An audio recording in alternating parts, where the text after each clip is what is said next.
కాకినాడ జిల్లా వైఎస్ఆర్సీపీ జిల్లా అధ్యక్షుడు దాడిశెట్టి రాజా చలో తుని అంటూ వైసీపీ కార్యకర్తలకు పిలుపునిచ్చారు. జిల్లా వ్యాప్తంగా ఉన్న వైసీపీ కార్యకర్తలంతా రేపు తునిలో హాజరు కావాలని కోరారు.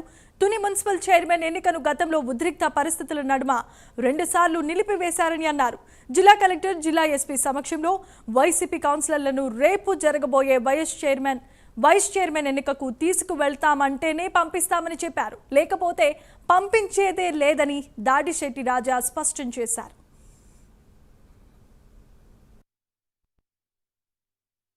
వైఎస్ఆర్ కాంగ్రెస్ పార్టీ ప్రతి నాయకుడికి కూడా రేపు చలో తుని పిలిపిస్తున్నాను.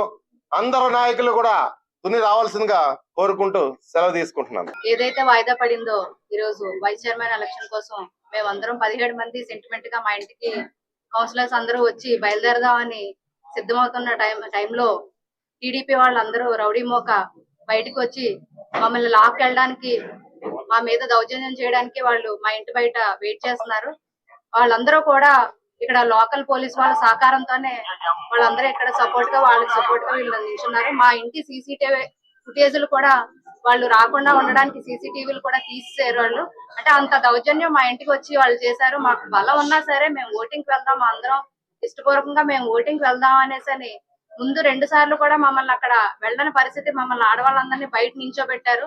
అందుకని మేము కోర్టుకు వెళ్లి ఆర్డర్ తెచ్చుకున్నాము. కోర్టు కూడా సజావుగా పోలీస్ వారికి సూచనలు ఇచ్చి వీళ్ళకి ఎలక్షన్ చేయించాలని చెప్పింది. కానీ అవేమీ లెక్క చేయకుండా, కోర్టు ఆర్డర్ కూడా లెక్క చేయకుండా ఇక్కడ 144 సెక్షన్ అమలు అన్నారు. కానీ వాళ్ళైతే విచ్చలవిడిగా ఇక్కడికి వచ్చి మా మీద దౌర్జన్యం కూడా చేయడం జరిగింది.